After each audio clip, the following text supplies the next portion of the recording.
Welcome back to the Pinnacle podcast. This is officially our second episode.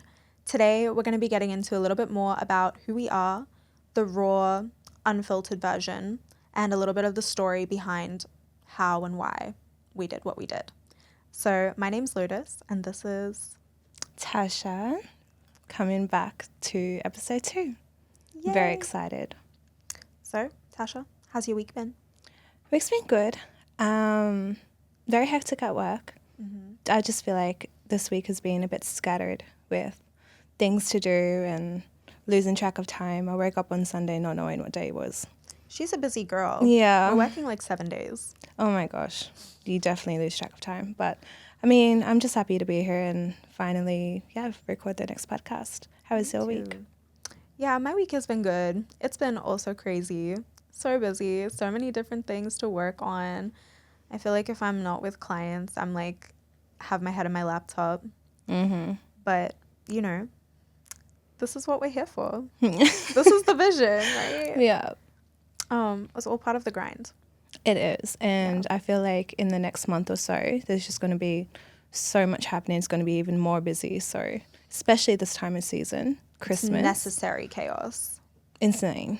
Yeah. Insane. So, I think it's just good to be in the present moment at some point. Just, be in the still moment before everything gets really hectic. So, this is that for me. this is that. Yeah. Yeah. I agree. Just talk it out. So, I do have some questions for you. I have some questions for you. Oh, really? Yeah. Okay. Well, do you want to start or should I start? I can ask a question.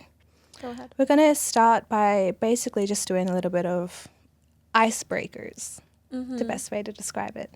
Just sort of set the scene and let you guys understand who we are a little bit more, but in the unfiltered version of us. So, what's a daily habit we both swear by that is borderline unwell but necessary?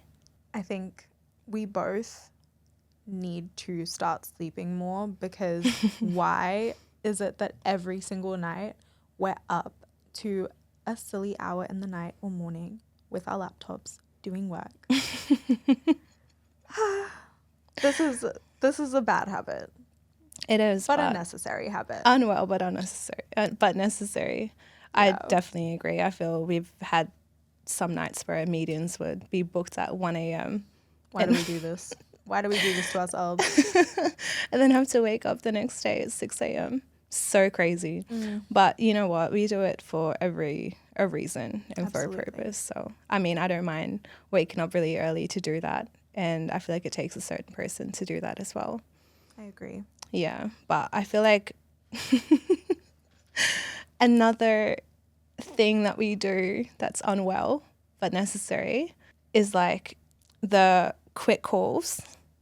We want to jump on, just quickly get over everything, and then next minute we're on the call for like 3 hours. Oh, it's never a quick call. You're right. We do that a lot. It's never a quick call. I didn't even think about that. And then it's like we have to cut the call off just to go have a shower or something, go eat, and then we're back on the call. Pour a wine, get back into it. Yeah, I swear if we're like not together, working together, whether it's at your place or mine, we're still always in contact before or after work. Gosh. Yeah. It's making us sound a bit boring. It's not boring. It's definitely not boring. I feel like it just works. No, it's really good. Yeah. I love it. It drives me forward. Yeah. Yeah. I so agree. So, if you had to describe my best and worst traits, what would you say that they are? I feel like you're very loyal. You're very emotionally aware. I feel you keep yourself very grounded and you're very ambitious. I feel those are your best traits. Like, I can't fault you, honestly. So when it comes to your worst traits, I don't really have anything like bad to say. I just feel like we're very similar. Yeah. I feel we overthink. I don't know if that's a worst trait, but maybe a little bit stubborn. But it's because I feel when we're stubborn, we're trying to get to the end goal and it's just like there's no pivots with it. So I feel, I don't know, we're similar in that aspect, I feel. Yeah. But I can't fault you. Maybe that's me being biased, but Oh. it is what it is. Aw, I love that. Yeah. I feel like you are also super loyal, super devoted, and disciplined. Your like discipline just like shines through in kind of everything that you do. It's impressive and I love it. I respect it. And you have a big heart. You are just such a kind person to people. Stop. You're going to make me cry. Drop a tear for the camera. You're going to make me cry. I appreciate that. No, Thank like you, baby. genuinely, it's one of my favorite things about you. You're just kind to people off the bat. You don't have I don't know if this is the right way to put it, but like you're just face value. You always take people as they are and assume the best. And I love that. That's nice. That's a really good trait to have. I love that. Yeah. That's so sweet. Thank you, baby. That's okay. I think though, also, one of the things that could be your downfall is maybe also your discipline because you don't let yourself take a break. You overwork. So do I, but it's okay. Oh, you're not wrong. Yeah. You're not wrong. I feel like I don't know when to stop. Yeah. And I feel like some days I'll just crash out. But not in a way Don't where, we all? argumentative or anything like Yeah. that. I just have a day and I just sleep. Yeah. It's just catching up in the past month. You know how it is. Yeah. But yeah, I do agree. I don't know when to stop. But I feel like that's just something that as someone who's, in business and just has a massive, set of goals, you have to reach them, no matter what it takes. So Absolutely. stopping and being still constantly or, work, falling into laziness is just not something that I'll hold myself to.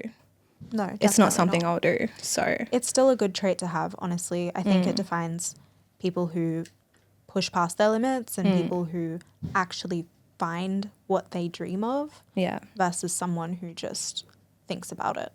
yeah, Yeah.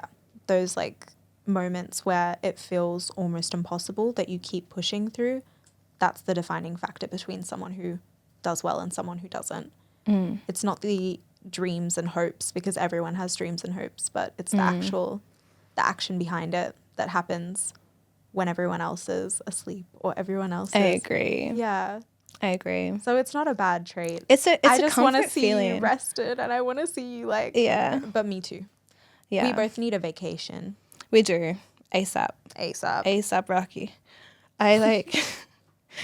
I'm just already, I feel like I'm working so hard now because I know it's coming. Yeah. I know the vacation's coming and the trip's coming. So I don't know. I feel like I may or may not be the type of person that, in order to take a vacation, I'm like, I have to work for that. I'm I have the same. to earn that vacation. Absolutely. I can't just be someone that's like, oh, I just have to get away. I mean, I don't see any harm in that, but I feel like I want to be there and just feel like, okay, I've done so much. Now I can just relax. Yeah. Yeah. I don't have to keep working because I feel like that's just something that I will end up falling into anyways if it's not an earned vacation or a break. Yeah. I'll just kind of feel like, well, I have to keep thinking, I have to keep working, I have to keep processing. So Yeah, I agree. yeah, I'd rather be in a soft era. For sure. Yeah. Yeah. I love that. Well, what is the funniest thing that we've argued about? Mind you, we don't really argue, but We don't. this is what I makes think it funny. We're so good at like communicating. It's like something goes wrong and it's just not even wrong. It's like, I think this. Oh, well, I think this. Why do you think that? Oh, that makes sense. Yeah. Okay, fair enough. Let's change it. Mm-hmm. But I think probably one of the silliest things was which shade of green looked better Oh, God. for the brand. I feel like people can see that too. Like if they were to look at our Instagram on our socials and Yeah. you scroll all the way down, you could see the vision we originally had The and then what it grew sage. into. Yeah. I don't know about the sage. Yeah, it's too light. I'm glad we agree finally. Yeah. I think I don't even know if that was something we planned. It just sort of morphed into like Yeah. a darker era, but in a luxurious way. Yeah, it looks nice. I think the first part of it just looks way too it looks wellnessy. Like I'm all for wellness, don't get me wrong. it looks but like we're opening a spa. it was, yeah. yes. I'm not opposed to that, but like, no, I know. It was like we're going to start selling like body soaps. Yeah. That's not what we're doing. No, definitely not. No. Not yet, anyway. I agree. That was the funny thing we argued about. But again, it's not really something we argued about. It's just sort of collectively We did have a couple of transitioned discussions. to a darker. Yeah, we did. We did. Oh, yeah. I remember when we first made our website. Oh, I yeah. remember you picked a photo and I was like, hell no. That's not the one. That wasn't the one. Yeah, that wasn't the one. But see, even with that, we were like, okay, yeah. Yeah, eventually we got past it. Yeah. I think another thing we've like find really funny that we've argued about was like who's saying the caption. The caption? Yeah. Wait, what? Like I know that, you know, when we want to create a photo and Yeah. post and we want a really relatable caption to go with it, Yeah. we like have argued about what type of vibe we want to set out. That's true. This happens often. But I don't do that anymore. I feel like I give you like 4 options and I'm like, here you go. So I'm not just picking one and like, you know, like it. Options are good. Options are always good. Yeah, but not too many. And I'm indecisive. Yeah. If you give me like a menu with like 50 things A on menu. it, anything, right? It could be a food menu. It could be, yeah, a caption menu. If you gave me 50 captions to choose from, I wouldn't be able to pick one. But if you give me 4, I can definitely pick one. I make it easy. Does that make sense? That's Like, why it works. yeah, that's why if I go to a restaurant that's like got everything, I can't do it. I can't decide. Yeah, shout out to Cafe 63. Oh my God, that Too place is much. like my nightmare. I look at the menu and I just start like, I don't know. Yeah. I'm like, what is going on If here? I'm going to a dinner and like a nice dinner, I'm definitely getting a banquet menu. Oh yeah. I don't even have to choose. I love it. It's like, do you want this banquet or this banquet? And I'm like, oh, that one. How Done. hungry am I? Perfect. Yeah. Easy. Okay, so what is the most unhinged ick we both agree on? I feel like an unhinged ick for me is like weird running styles. Oh. Running styles is crazy. Because I like to run. I haven't run in a little while. Poor But form. Like, oh my just- gosh, if I have poor form and I'm running, you know, next to other runners, Oh my God. I cannot be running like I'm running away from a haunted house or something. That's so fair. I can't. That's I have so to. fair. I have to make sure I'm like running good, Oh my even if I'm gosh. tired. I'll stop and restart. If we're talking about visuals, this one time I saw a video of a man like swimming, like doing like doggy paddle, but it was like the underwater POV, so it was just like his little legs like moving around, and that was really terrible. Now I can't. I remember seeing someone run and they looked like they were like trying to push through a crowd, Oh God, like the. that's not it. Okay, like that's definitely a bit of a turn off, bit of an ick. But I would say probably my biggest ick is bare minimum men. We Bare can like get into a whole. bare. We context can about definitely that. get into a conversation about that. Bare minimum. I think mine was so weird compared to yours. Yeah. Look, these are the real problems. And insecure men. It's an Kind of. unhinged ick. I feel like that's just a generalized I ick. feel like that is a generalized Yeah. ick. I don't know about unhinged though, because I feel like, you know me, I go for personality. Yeah. No, I'm the same though. I like personality. I like actual in-depth conversations and actual thought and consideration. I couldn't be with someone that doesn't do the small things for me. So it doesn't think about the small things. So I feel you could definitely get very deep into this conversation. Absolutely. So, but I mean, this is another topic. this is definitely another topic. There could be a whole ass episode about that. But I agree. I think it's a generalized ick though. I feel many women think the same thing. So I mean, I just think like as a as someone who's like ambitious, this personally happened to me, having a guy come and be like, oh, I just don't think that I am good enough, or I don't make enough money, or I don't, do this to be with you. It's just like a bit of a ick, because you should believe in yourself and you should want to, like, I don't know, push forward a little bit more. So that's like something that ever since I had that experience, I'm like, oh, that is a massive ick for me. I'd never had somebody come to me and be like, I just don't think I'm smart enough. I just don't think I make enough money. It's like, have a little bit of confidence in yourself. If you say that to me, but then still want to come around and like try and no. Yeah. No. I just think I would want someone that is on the same path of growth. Absolutely. Whether you're just starting or, you're already halfway there or you're there. To me, it doesn't matter. I feel like if you have the same qualities that I have when it comes to always wanting to consistently, be a better person, work towards my goals, you have my heart. Well, absolutely. You can have it, but also, do you deserve it? I 100% agree. Because I keep my heart very sacred for very many reasons, but I think that's just one of the things I look out for now. If I was to get into dating, that's just like a non-negotiable for me. I 100% agree. I 100% agree. Because at the end of the day, I feel like if you're not about your growth and you're not heading somewhere in life or want to head somewhere in life, that person will just end up pulling you down. Especially in like our positions and how we are. I feel if we were to meet someone that was below the standards of growth, they would just want to end up pulling you down. Definitely. And that's just something I would not accept in any way, shape, or form. I agree. Yeah. But I think I actually think it's a massive and important topic that we should talk about another time, because I think a lot of women just do settle for people who don't push them forward and who don't make them do better and like help them grow and succeed, that actually kind of want them to just stay stagnant, because I find a lot of men are afraid to rise up to a level, so they'd rather just keep you suppressed, keep you comfortable, keep no, your thanks. creativity suppressed. Yeah. And that's just not. Comfortability scares me.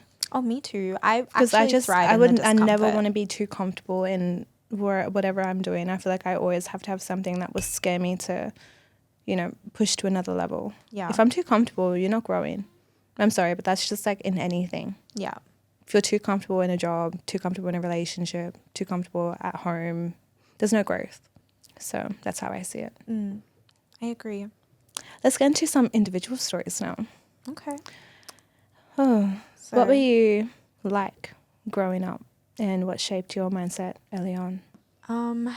Okay. I think I've always been interested in doing things that were different to the norm from a really young age.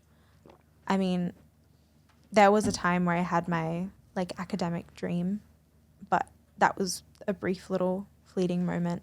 I've always been into creative things and things that can stimulate my mind in unique ways from a really young age. And as a kid, I was like an arty kid.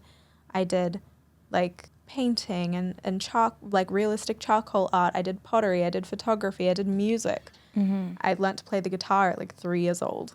Like I was like cute obsessed. At 3 years old. Yeah. Wow. I got my first guitar at 3. It was a baby Valencia. Aww. Like a little classical guitar.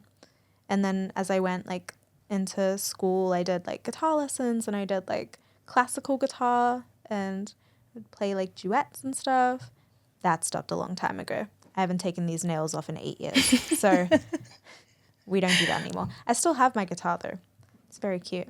But yeah, I've always been interested in kind of doing things out of the box, out of the stereotype. I think I'm lucky in the sense that I am the youngest of my cousins, the first girl born, and an only child, because all my cousins got I think the typical push forward to be lawyers and be this and be that, and they're all guys, and they all did that, and that's great, worked beautifully for them. But for me, I had a bit more decision freedom to be like, what do I actually want to do? Yeah. I'm grateful that I got to choose that.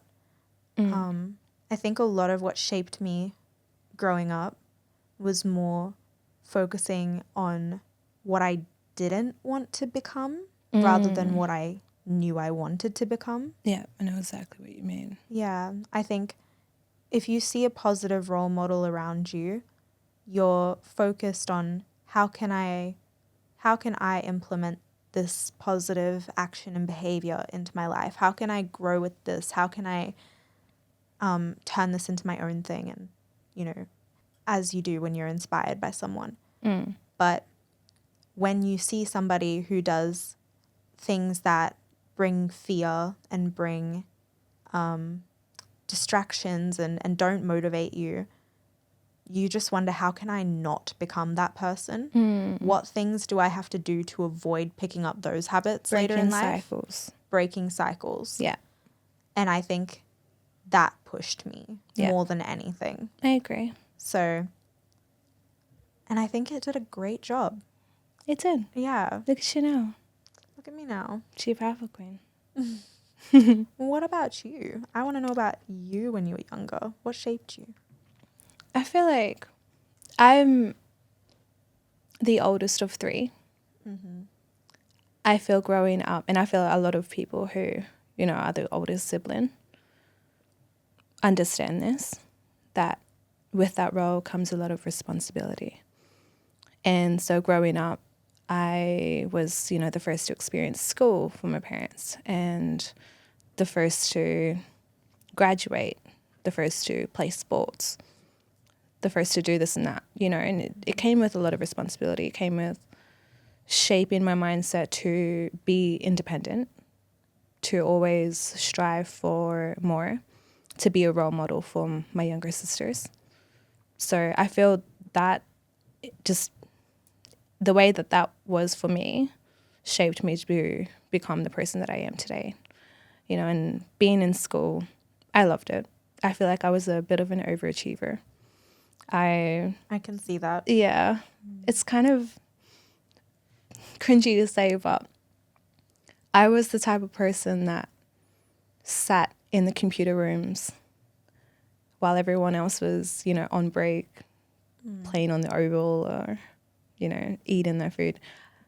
I was the person in the computer, like, working on graphics because I was really into architecture, so I would design homes. And that was obviously in my later years of school, but I feel like that's something that made me become independent because, you know, I just enjoyed my own company and I was always wanting to create something. So it really sparked that creativity side that I have now, was how I was in school and the things that I would do instead of everyone else. And I feel like going through that as well, I felt very different to others. So I feel like that's what sort of shaped my mindset in a way. And then growing up, you know, I had to get a job and move out of home, and doing all those things as well as what also shaped my mindset, that I can do it by myself. You know, I can do things alone and I can achieve them.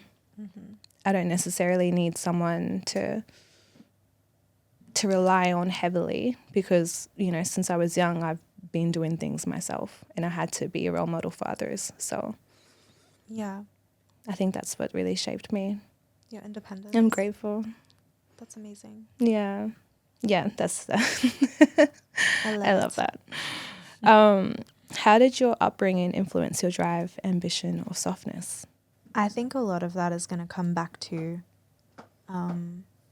what I didn't want to become. It was seeing it and going, okay, I have to push really, really hard. It was like, okay, I see this. If I do nothing, that's exactly what I'm going to become. If I do everything, there's a chance I will do something bigger. There's a chance I won't fall victim to my circumstances. And so that pushed me way harder than I could have ever imagined. And I think it also influenced my softness in a way, because when you witness so much aggression, you start to become repulsed by it. it doesn't even feel like you can store that type of aggression within your body. I think there's like different types of growth and different types of trauma responses. And sometimes when you go through something, you become it. And sometimes you become the total opposite. And so it was just like, I don't want to be loud. I don't want to be angry. I don't want to be in any sort of struggle, financially, mentally, physically, not take care of my health. Like all of these things became the pillars for foundation in my life. Like they just became the pillars of what I know I need to become, how I live my life, my daily routines, like everything, every single thing. And even now I wake up every day and I remember where I started and exactly why I can't go back to the start, why I need to keep pushing forward. Yeah. So everything dominoed out for me. And I'm extremely grateful for how it happened, because I just don't think that if I was given a different hand of cards, I would have pushed as hard, or that I even would have known who I really am and what I really want. Because it makes you question everything over and over again. You have a lot of time to contemplate. You have a lot of time to wonder what it is you really desire and the direction that you're heading in. And when you head into that deep contemplation, you truly do learn. Like there is no time to be stuck in limbo with what do I want? Who am I? Like, no, you figure it out. You write it down. You make voice memos. You work so hard day and night. You fail and you keep failing over and over and over and over again until you don't. And that's what shaped me, I think. I love that. Yeah. I love that. What about you? How did my upbringing influence my drive? I feel like my ambition came from wanting stability. My strength came from survival. And I don't mean that in a way where I actually, fully struggled. I just feel like I was constantly in the battle of my own mind, of what it is that I wanted out of life and what it is that I wanted to strive for. I feel like going into my 20s and, getting into the job industry and just really trying to figure out what I wanted. And I think with my upbringing, with having such a strong foundation with my family and, being around certain people that was always trying to spark something in me, I feel like that's what really influenced that part of me as well. And I'm grateful for having, the type of friends that I have, but I feel like it took a while to get here. It took a while to find the right friendships. I went through some disturbing friendships that just weren't right for me, but it took me a while to realize that. Yes. And now that I have the right people around me and realize just how important it is to have a good foundation of, like, for example, my family, it's definitely triggered my ambitious side. Absolutely. Yeah, because I feel like I've always had that in me, but who you're around definitely does influence it too. Massively. I think we can't choose our families. We get blessed with them, but we can absolutely choose our friendships with so much intention. And you can choose your environment as well. Absolutely. We do decide at some point we stop just being a part of the environment and we start creating our own environment. And it's up to you to kind of figure out what waters you and what doesn't. Yeah. And I think it definitely takes everyone a long time to find the right footing and the right people. The people that you leave school with, or the people that you grow up with, or the people that you meet randomly. Sometimes they're not going to be the ones, and it's going to come out sometimes in terrible ways. And we definitely meet disturbing people along the way. But once you find a solid circle, that's your family too. Yeah, I agree. But see, even with my family, I felt like I ignored my dad for a lot of my time growing up with my upbringing. And it wasn't because like I don't love him or anything like that. It was that he's so smart. And he's like me. I've got a side to both my parents. When my dad was, when I was younger, he was constantly like pressuring me to figure out what I wanted in life, to push myself to study a new role or study a new course, something. He was always on my back. And, when you're younger, you're just like, get off my back, Dad. You know what I mean? But now looking back, I'm grateful because I feel like if I didn't have someone like that in my life, I wouldn't be the type of person I am today. And I feel like I don't take for granted anymore. Like there's some things obviously that can be pestering or annoying about families, but I think that me now going into business, I'm like, wow, there's a lot of things that I can definitely take into the real life world that I didn't when I was younger. So Absolutely. I think you always realize it later. you definitely do. Yeah. I didn't realize that. And they always tell you too, they're like, one day you're going to know, you're going to remember this moment. Yeah, there's always... And you do. You there always was do. always that sentence. You're going to remember this when you're older. It's true though. When I get into our friendship and partnership now, Let's do it. what's the biggest misunderstanding people might have about our friendship or partnership? I don't know. Misunderstanding. I feel like maybe about our communication. Maybe like people misunderstand how strong our foundation actually is. Because they see too, I feel like even now that we're producing like this podcast, for example, in our business, I feel like maybe we don't say a lot about who we are, and that's the purpose of this podcast, obviously, but maybe they misunderstand just how strong we are. That's true. All they really see is the external. They see two pretty faces. Can't help it. But sorry about that. I think they misunderstand our foundation. I think so too. I always feel like people underestimate me. Oh, and underestimate us. Massively. Yeah. Mm-hmm.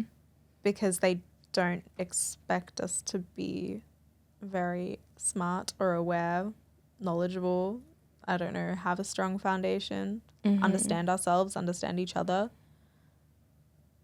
I feel like that happens to women a lot in business. I like being underestimated though. Me too. Because they never expect it. Yeah. When you pop out and you're just like, guess what? You were wrong. I love proving people wrong. Yeah. There's just a power that comes with it, but I think it's just the fact that I like being underestimated because I like bringing out more than they think I ever could. Absolutely. And even when I have explained, our concept to other people and I get into the, the complex parts of it, all of it, they're sort of mind blown. They're like, oh, yeah, wow, I didn't expect that. Yeah. And it's a feeling that you just can't really explain, but that's why I love being underestimated. Because it's like I know that between the both of us, we are very articulate. We're very smart. Yeah. We're very onto it. We've got a good head on our shoulders. And that's just something that you don't really find nowadays. So, and it's very important in business. I agree. Business is a tricky skill. It is. It's so multifaceted. There's so many different things that go into it. You can learn one aspect of business, but unless you know the other 5, you're not going to make it happen. Every single one is so important in building a strong foundation. I think we're lucky that we balance each other out, and like anything that I lack, you bring, anything that you lack, I bring, and we really like can come together with a strong mesh. I love it. So with that being said, what do we balance in each other that creates a strong partnership? I feel like we've both got very connected traits. But I feel like we do balance things out sometimes when we need to discuss something, and it's like you'll come up with a very structured plan. And then, you know, I'll just listen. And then I'll either, you know, add or, you know, bring a suggestion to the table about how to make it better or like whatever the case might be. But it's always just like that push between the two of us to make us on the same page. I agree. I feel like when it's come to this project in particular, I can see that I'm very like logical. I'm like, everything has to be structured, planned, and make exact sense here. And you're a little bit more of that creative, like, we could add this, we could do that. And it's like really good because it balances that out. Because I feel like with the scale of what we've done, if I was by myself, the logic alone would not get me this far. The balance in business is like balancing structure, logic, like the brains, and the creative out of the box, like the aesthetics, the this, the that, all the little things that go into it, and having them like perfectly intertwine. Not that we both can't do both of them, but in this particular project, I feel like it's been very much like that. And I get very in my head about things being perfectly structured. So you definitely balance me and bring me back to trying to expand the vision. I feel like I'm the same though. Like I feel like I've done life very structured. Yeah. And if I don't have a structured lifestyle or like week, for example, I just feel like I'll spiral. So like I definitely think that we both do the same thing, but then we both that's how it just balances because it's either one or the other. That's true. That's true. Are you like a type A or a type B person? Wait, actually, before I ask you this question, I don't even remember which one is which. The type B is like the outgoing one, right? Or is that type A? Just go asking the wrong person. I don't know. Do you know the answer? Are you going to Google it? Let's go about that question. I don't know. No? I don't know. Maybe if I knew the characteristics of each, then I'll be able to give you an answer, but I actually don't know. Type. I feel like maybe one of them is like rigorous routines, like planning, like cannot do anything without a plan. And then the other one is like spontaneous, go with the flow a little bit more, like just kind of like, you know. I feel like I'm both. I'm definitely both. Me too. But it depends on what it is. Because if it's business, I feel like if you've just described the more planned one as type A, then 100%. Yeah. Like I feel like I can be serious in business, and then when it comes to anything personal, anything that's outside of that box, I'm definitely more spontaneous. Like I'm outgoing. Like that's my personality. I feel like so I'm 100% the same. I feel like I'm both. It just depends on what it is that I'm focusing on in the moment. Sorry, that was not on the script. I've never asked you that question. I just really wanted to know. It's a good question. I just wish I knew the characteristics Me of both. too. I feel like I we've forgot just them, we've just guessed them, which is fine. But if it is that, then I give you a perfect answer. Perfect. Perfect. Perfect. Okay. So, what experience shifted your entire perspective on who you want to be? Ooh. I feel like I've had a few moments like through my life Same. that have shifted me multiple times. Yeah. And fully like redirected my vision.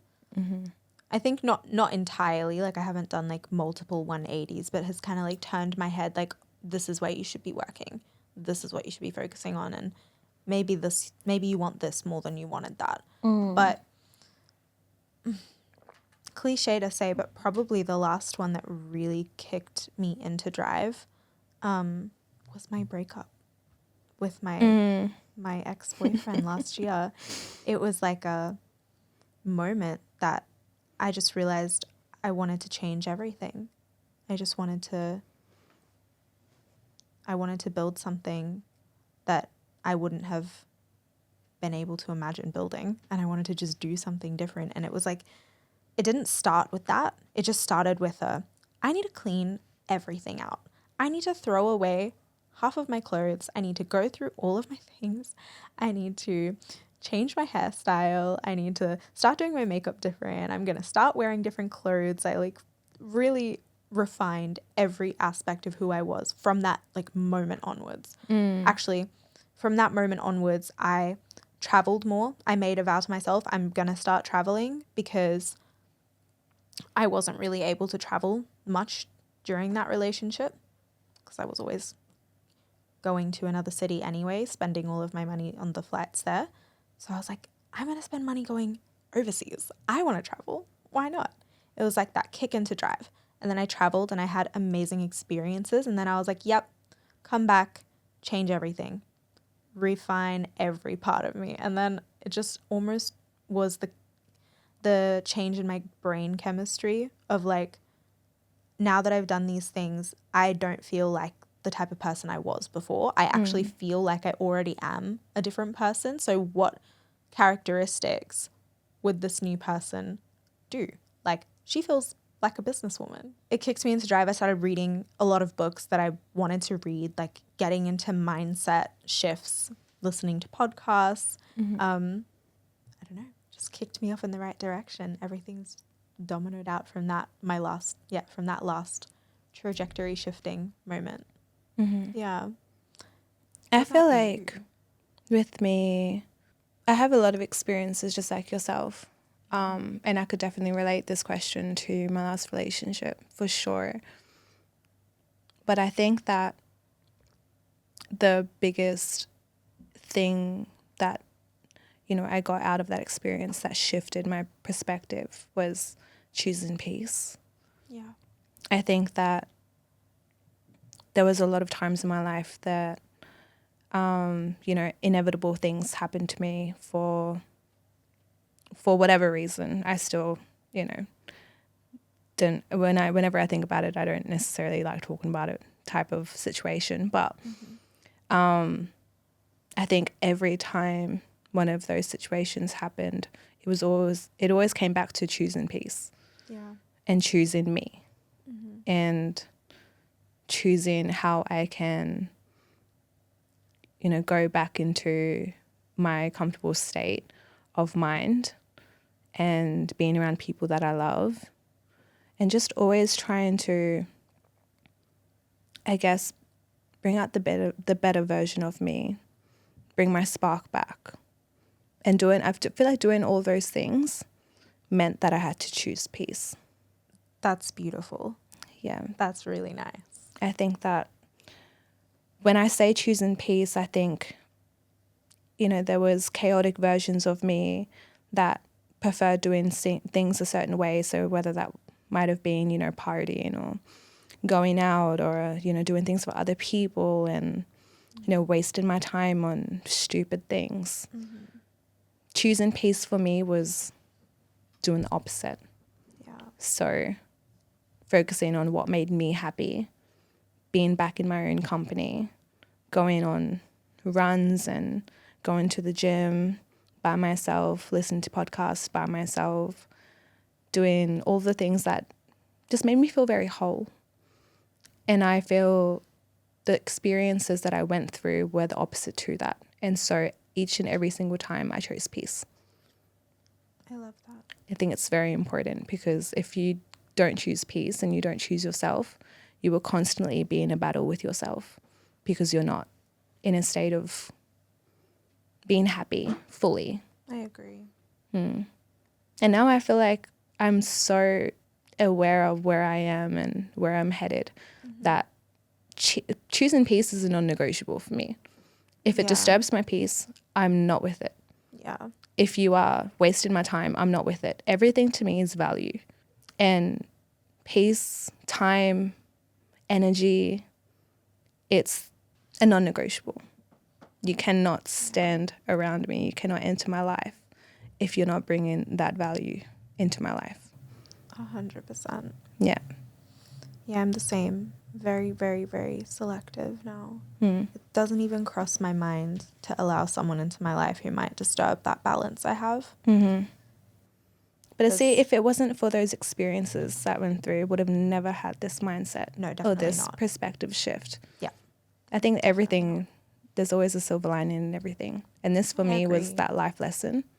What's something you had to unlearn to actually become who you are now? People pleasing. Ooh, yeah. That's a big one. People pleasing and fear of being seen. Yeah. Yeah. I think that growing up, was one of the biggest people pleasers. I feel like I always did things for other people. I, whether it was, making it to whatever thing that they had going on, or, doing their homework, or You did people's or doing, homework? yeah, Oh my gosh. I was a nerd. Girl, I would never do someone's homework for them. I was a nerd. Do it yourself. I will happily admit that, though. No, being There's a no nerd is shame. good. Yeah. Being a nerd is good. I'd rather be a nerd than doing a math B and math C at the same time. Anyways. Yeah, people pleasing. I just stopped putting others before me. Yeah. And that goes off of the experiences that I've been through as well. Even, in relationships, I always put that person that I was in a relationship with before myself. What is it that I can do for you? How are we going to grow? And, how can I make you happy? It was never about how can I make myself happy and how can you reflect off that. It was very much about putting the other person first. So I think going into this new season of me and this business, this whole year has been a shift in people pleasing. I'm not so much about caring whether I make you happy or not. Yeah. I think there's a fine line between, the interactions that you have with people and, whether they're serving a purpose for you as well, as much as you are serving a purpose for them. Yeah. But if you are wasting your time and energy just to try and make that other person happy or the other person to make them feel fulfilled, that's not your place. You don't have to satisfy everybody. You don't have to satisfy anybody. But you can't. That's the thing. Like, you can satisfy one person, but every time you show them that you're a bit of a pushover and that you'll do whatever you can to make them happy, it's never going to be good enough. No. You're never going to satisfy everybody at the same time. Yeah. And I agree. People pleasing is when you have to shut down when you want to get into business. Not everyone's going to like you. No. And I'm so fine with that. Me too. What's that saying? If you want to pay me to be the villain, I will be the biggest villain. I don't mind. And I don't mean that in a way where I've actually done anything wrong. No, but it's your story, not mine. Exactly. But if that's what makes you happy, then go for it. Because at the end of the day, it won't affect me anymore. It used to. Mm-hmm. That doesn't affect me anymore. I agree. I think that I'm just very secure on my own and can stand on my own 10 toes. Yeah. So, and I feel like that's just something that shifted with just this year. Yeah. So, but the other one was fear of being seen. I stand on this very firmly. Mm-hmm.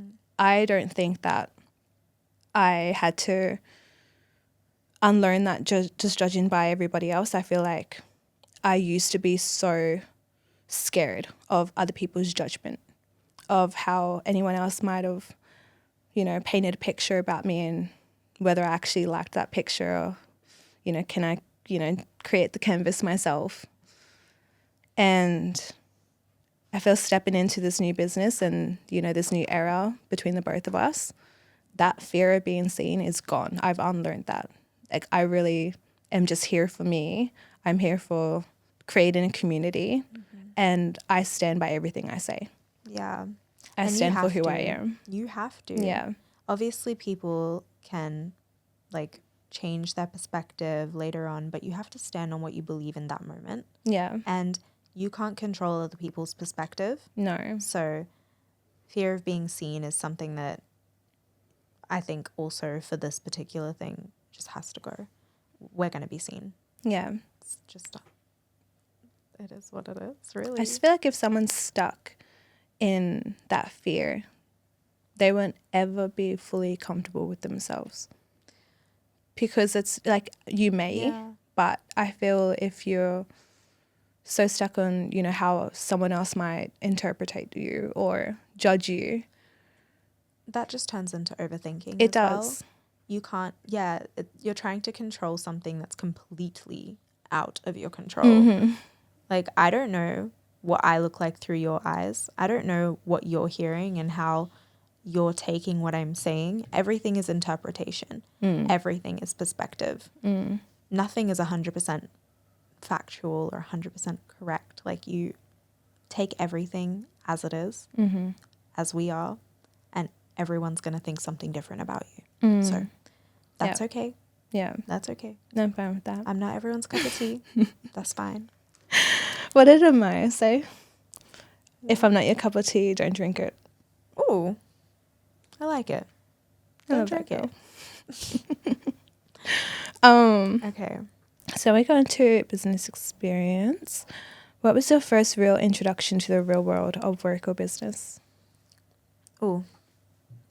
Well, you know me. I started working at 14 full time.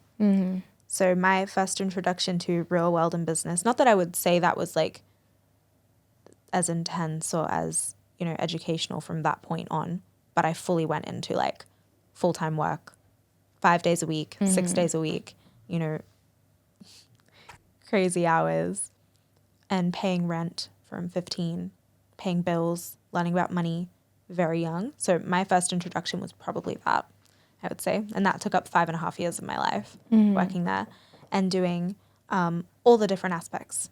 Thankfully, I got to learn a lot of different things, people management. I did a barista course. I did hairdressing. I did barbering. I did color, all the things. People management. I trained apprentices. I did, what else did I do? Marketing management. I learned a lot about business there. But my first real introduction to my own business, even though I failed a lot of times, I tried different things. I tried like running little product lines or doing different things along the way, but just realized that they weren't quite for me or didn't really fit to what I was building. Or they were fun, creative, and it's good to have those little hiccups along the way and try different things. But my first proper introduction to business that made me money was opening my hair salon. Yeah. 2.5 years ago. Yeah. And we still full time, baby. That's like my 9 to 5 right now. She's a passion project that turned into like something that generates me good money. And I love it. It's so exciting. I feel like you definitely had the early workforce pressure at a young age. And I think that really shapes you to, you know, welcome into business.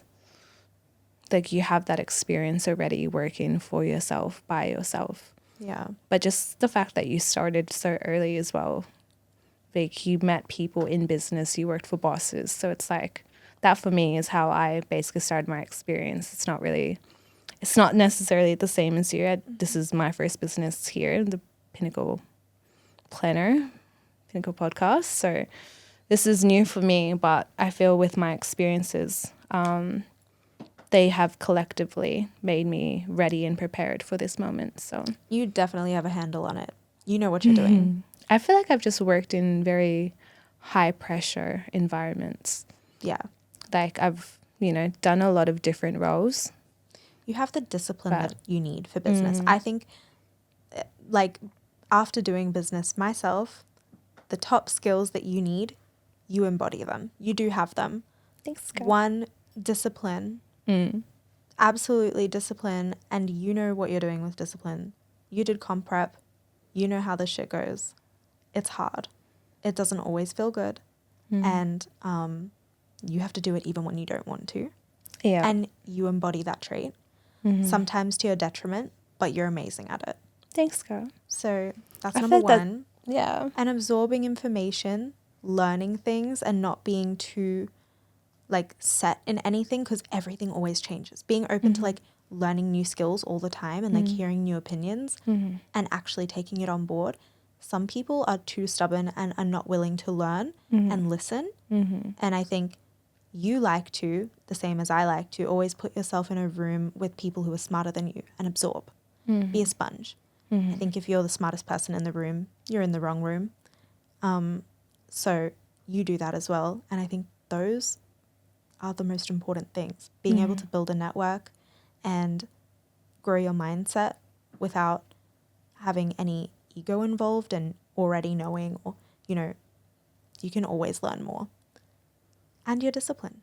So even if this is your first time around, it's not your first time learning these skills. Like you got it. I agree. I think a lot of different experiences have, I guess, shaped my discipline that I have. So one being definitely that comp prep. That was insane. I went from, you know, in school just wanting to always be the best person in whatever I wanted to embark on. And that was when I was at a young age. It was, you know, doing cross country and doing little athletics like track and field, and just being the age champion for 9 years in a row. Wow. That's cool. Like I went to States for cross country, and I went to States for little athletics. And, you know, even when I played football as well, while doing the other things, Oh my gosh. I went from, you know, trying to always elevate into a new level for myself. And that ended up becoming playing NPL, which was National Premier League football, and played that for about 2-3 years. And then eventually, you know, I said to myself, how can I step it up now? Like I've done the cross country, I've done the athletics, I've done the football, all to highest levels that I could, you know, consistently also. So I said, you know, why don't I try something different? So I stopped playing football, and then I got into bodybuilding, which is then when I decided that I wanted to actually get on the stage. You did so well too. You looked amazing. It's 30 weeks in prep. That's incredible. But see, That's a long time. Those 30 weeks, I learned so much about myself. Absolutely. I learned that, you know what, as much as some things in that routine can feel very heavy and very hard, it almost felt very natural once I got into it. And that was waking up early at 4 or 5 in the morning, and then going straight to the gym, doing just a cardio-based session, and then going straight to a sauna, and then starting work. Would do that for a couple of hours, then would make sure I have to, you know, eat my nutrition at a certain time. Like everything was by the clock, and everything was running on hours. So I didn't have any other pathway to go. I had to make sure I stuck to my routine to get the results. And I feel like that for 30 weeks was insane, because not only did I actually, you know, get into learning how important consistency and discipline and, you know, completing all of these different things is, but I also learned how good it is to be in isolation. It challenges your mindset. It challenges, you know, you may not be able to do the partying side of things, because I had so many birthdays that I couldn't go to, so many things that I had to say no to. But I think doing all of those things taught me just how well I can do for myself and get to a goal that I want to get to without the help of anybody else. Yeah. That's impressive. It's a massive shift in, you know, knowing that you can do it by yourself. Yeah, definitely. Yeah. Pushing your limits. Yeah. So in 30 weeks went by, I was up on that stage. That's incredible. That would have felt so good to It be felt like amazing. Finally there after such a difficult journey. Yeah. A lot of highs and lows, but that's life. Yeah. A lot of highs and lows in anything you do. And so in business in particular, like if you have that characteristic where you can do something by yourself and you have the proper tools to get there, the discipline, the consistency, the routine, the schedules, you are going to get there without the help of anyone else. And the fact that we are both that type of person and we're both embarking on this business together, unstoppable. Unstoppable. Unstoppable. I love that. Yeah. No, you're absolutely right. Every time I hear about your comp prep, I'm still like just in like all like that's amazing. I thought about doing it again too. Really? Yeah, but wow. Because I thought about at the start of this year that I was going to do it in October. Oh my goodness. But I have a goal right now which is this. This is your comp prep for this year. This is my comp prep. Yeah. But it's not 30 weeks, it's 52 Oh my God. plus. Oh, yeah, it's a long time coming. Yeah. Oh my gosh. So what was our first version of the idea and how's it different from what it is now? I'm going to mention a few things. Okay. It started as a planner. Yeah. It started as the most simple, basic note. That's how it started. It started out by getting inspiration from a Pinterest board. I just remember coming to your house on like a random Tuesday and being like, we should make a digital product. Why don't we make this planner and put it on Etsy? That was the goal. That was the plan. And we're like, yeah, we can make this in like a day and like just, you know. Mm-hmm.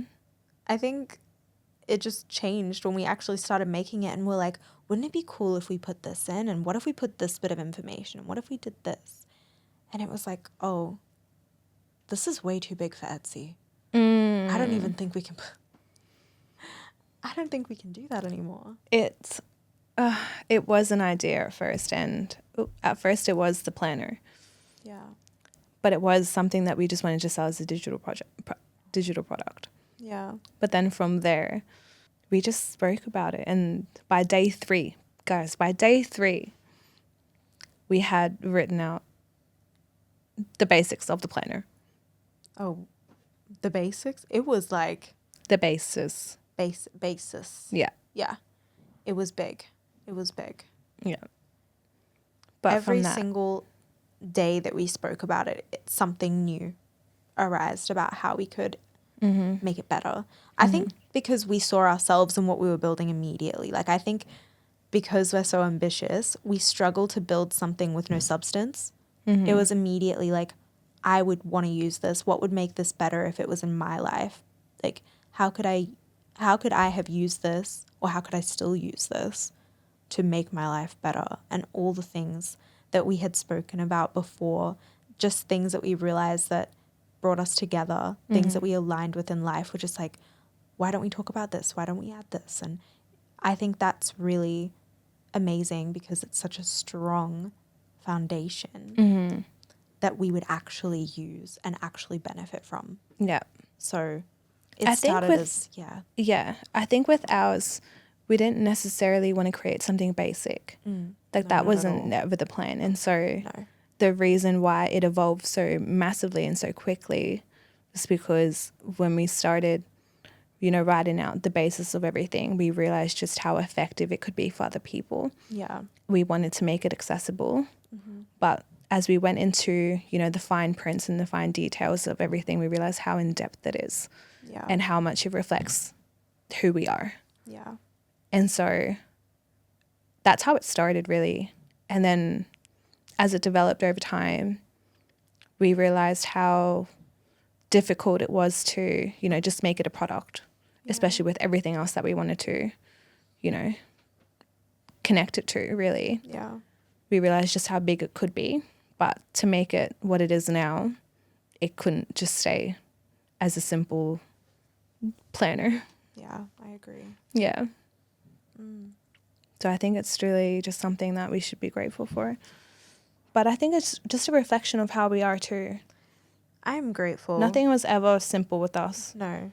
Like, I'm definitely grateful, but I'm grateful that it was our work that got us here. Like, Yeah. it didn't just happen overnight, and it wasn't like a little lucky chance. It was so much work, so many sleepless nights, and we're still in the mix of it. So yeah, I'm grateful, but I'm grateful for us more than anything, and for God. Yeah, we're not even, I feel like we're maybe halfway through. Like in terms of like the full. I feel like we're a little bit more than halfway, but yeah. Yeah, no, definitely. I think we're definitely on the, sorry, I didn't mean halfway. I meant, sorry. No, what I meant. I think, it's going to keep evolving no matter what over time. It's never going to be complete. Not because, not this, but like, I mean, the business is always going to evolve. There's always going to be new things that we're going to want to do. I know that because I know our personalities and I know what the vision we're aiming for, it's ever evolving. Yeah. It doesn't just end somewhere. Yeah. But I think as far as what we're doing right now, we're almost done. We're about to give everybody the spice. I'm so excited. I'm so excited. What's the bigger picture or the bigger vision behind all of this that we haven't spoken about publicly yet? I mean, we did mention the retreat. Which means this is going to be more of a global movement than a local movement. I mean, we want to bring people together in community no matter what, but countries and continents are not the boundaries between the community we're building. Mindset connects us. So I think that's probably a part of it. We just want to give everyone an opportunity to connect that they haven't gotten yet. This is a global movement. It is global. And I think that essentially that makes it a very lifestyle shift in brand. I think that's also a bigger picture and a bigger vision for us is this isn't necessarily about, you guys listening to us in a podcast and, involving yourself. It's so much bigger than that, especially when we release this platform. It's going to be very, what's the word for it? Transformative? Yes, exactly that. Every time that we get on the platform and we talk, I want to share everything, but it's all about timing. And that's probably not that it's my biggest downfall in business, but like, I just get excited about what I'm doing and I want to tell people, but I can't do that. Not quite yet. I think our next one will definitely. Yeah. We've kept them on edge in a month's time. Yeah. I don't think you guys understand. It's just like, it's crazy because so much happens in a month. So much happens in a week. So much happens in 2 days. To be honest, 24 hours feels like a week. Yeah. At the moment. Yeah. But yeah. So I just think that, in a month's time, we'll have a proper idea or be able to speak about the idea. No, in a month's time, we'll be able to actually confidently tell everybody exactly what it is. Yeah. I think so they can stop wondering and just watching, being like, what are these girls doing? Yeah. No, this podcast, this purpose of the podcast was this episode. Just want people to feel a little bit more comfortable, a little bit more friendly, understand who we are. Yeah. More about our journeys, I guess. Yeah, absolutely.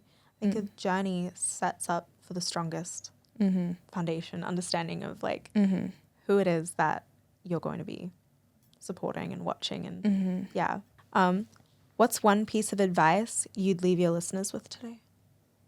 I'm going to give 3 things. Okay. Protect your peace. Stay consistent. Trust the process. That was perfect. That was beautiful. I think I'm just very heavy of all 3. Protect your peace. It's a big one. Stay consistent. And trust the process. Don't lose sight of your vision. Stay disciplined. So that being said, we'll wrap it up here. But I just want to thank everyone for listening. We will be fully revealing, hopefully, everything in the next podcast, which is in a month's time. So be ready, stay ready, and just remember that this isn't just anything, it's a movement.